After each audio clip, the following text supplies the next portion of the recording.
Welcome to another edition of Sound Advice. And in this edition of Sound Advice, we are going to be talking about some EQ mistakes. And I want to uh, let you be aware of what kind of mistakes that can be made. You could be doing these, you could be making these mistakes, or you may not be making these mistakes. But it is a guideline to kind of help when you're in the mixing process and to be watchful of some mistakes that could hurt the mix down the line, especially when you're getting ready to bounce it out. So let's jump into my DAW and let's discuss some mistakes that could potentially hurt while you're in your mixing stage.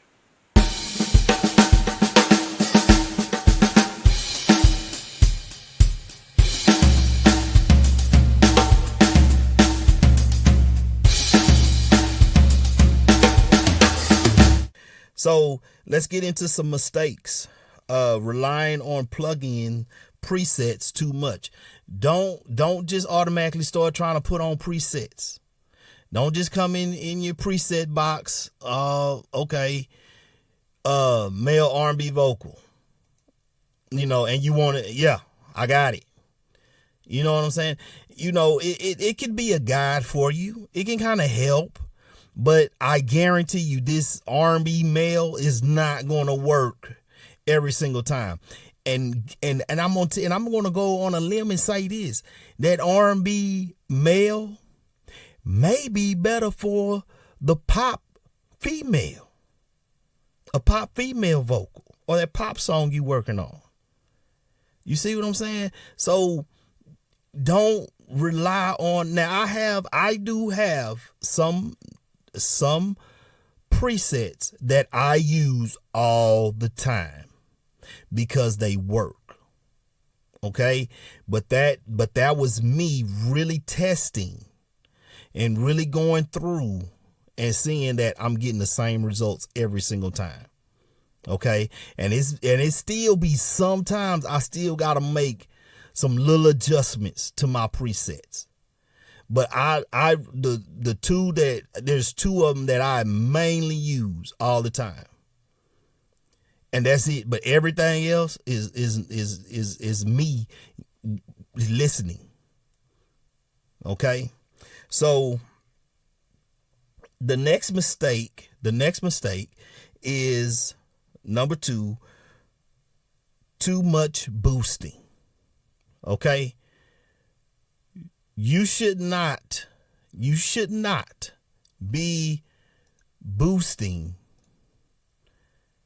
like you have 4,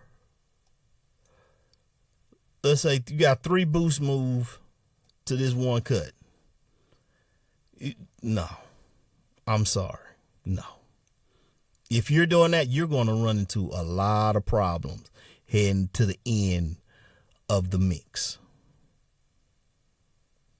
So, once again, keep in mind, cut, listen, then make a cutting move. Listen, after you make that move, listen to make another cutting move. Okay? Because really, when I think about boosting, it's really that I don't want to mess with my fader to try to push this sound, to push this signal up. So let me go and boost a signal to try to get, because the guitars is sounding a little bit buried. And I just need a little bit, and I just need maybe a 2 dB gain at 2.5 kilohertz. Because I'm losing some of that guitar crunchiness or something. And then I may boost, start at 3 dB. Ooh, 3 dB too much. Well, let me come down to 2 dB. Still too much. Let me come down to 1 dB. Now that's not enough. Let me go back up to 2.5 dB. Perfect. Okay. And it's not messing with anything in the mix. That's what I'm talking about, like boosting. but you want to be cutting. All right. And last mistake, number 3, using EQ on tracks that may not need EQing. That I should have put that first. If the tracks sound good in the mix and you're like, it sound good in the mix, but I'm just going to EQ it a little bit. No, leave it alone. Maybe all you just need to do is just compress it a little bit to have it sit nice in the mix. But as far as EQ, if it's sounding, it's not messing with anything, the guitar is still sounding clear, the vocals are still sounding good, it's not messing on the low end of the kick and the bass, leave it alone. Let that sound sit where it's sitting. If it sounds good, it's good. Don't think that you gotta go back and EQ it. Or I gotta put EQ on it. No, you don't. You use EQ when needed. Now, I'm going to say most of the time, yes, EQ is needed.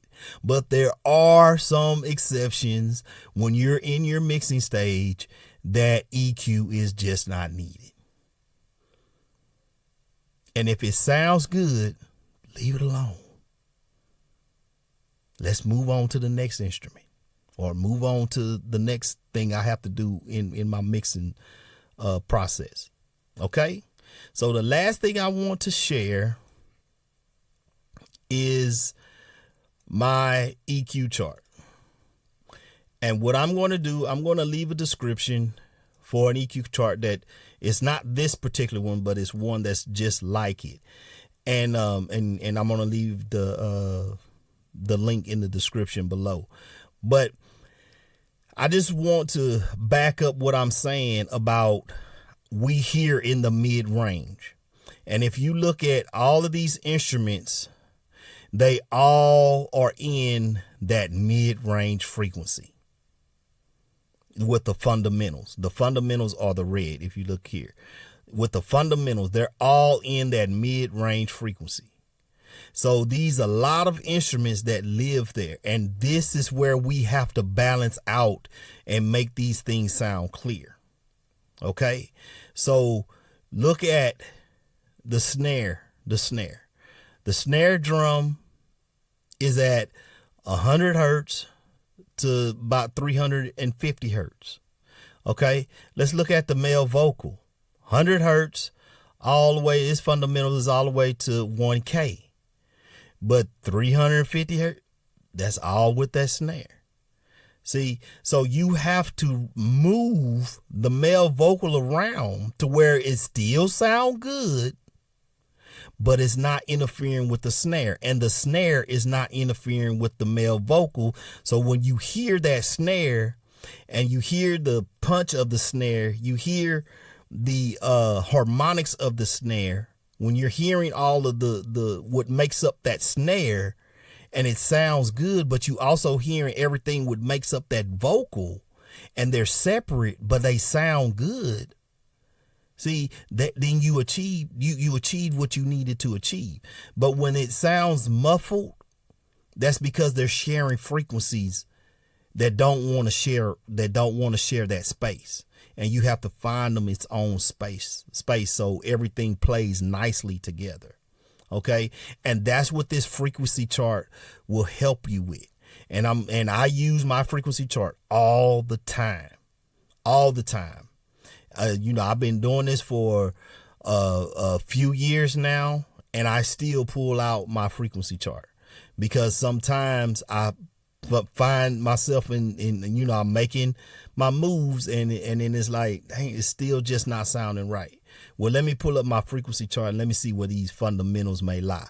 Now, one thing that I want to make clear before I let you go, this frequency chart is not the Bible. It is not saying that this is what it is, because this is a guide. This is just a guide for you to look at and then to help clear up, because you fall into your mix and you're having some trouble and you don't know what you need to do, and you look at your guide and then your guide can kind of reset like, oh, man, okay, that's why I'm not getting my male vocal clear enough, because shoot, it's riding in the toms. Now I need to clear up my tom. See, that's what it's there for. Okay, it's not this is exactly what it is, because it's not. And so you can use this. It has the one that's in the link got this same stuff where warmth is, fullness, mud, boom, punch. It has all of this where these kind of frequencies. You want some crunch, you need something, whack, whatever, definition, sibilance, where all this piercing sound is, where your air is. This is just all a guide to be like where you want to, if you're looking for air, you kind of want to start searching around 10 to 16K. You want to start looking around there. Shoot, you may find it a little bit back where you find the air, but it's in that range. Okay, so that's all with the tips and mistakes, and hopefully this helps to elevate you to another level of your EQ game and give you a better understanding. So we're going to go back to the black chair, close this out, and once again, just listen to this. This is just something that's just a guideline to kind of help you when you're kind of falling off to the side. That's just all what this is. So, all right, let's go back up to the black chair. Okay, welcome back. In this conclusion, I hope that we cleared up some things on some possible mistakes that can be made.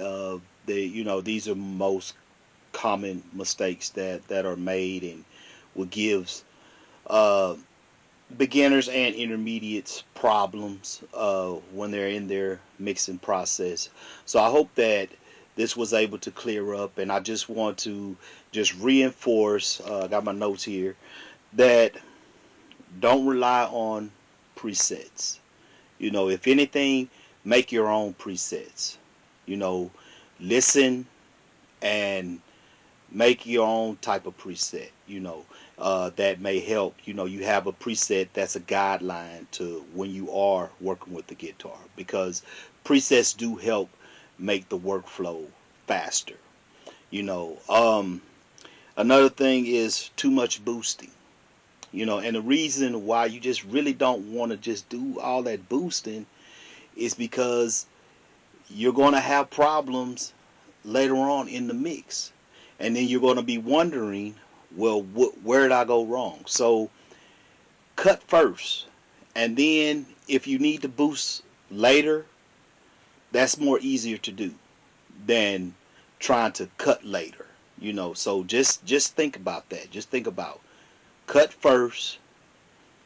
If it's still not helping, cut a little more. And then if it's still not helping, then you may want to think about, okay, I may need to boost something. Okay?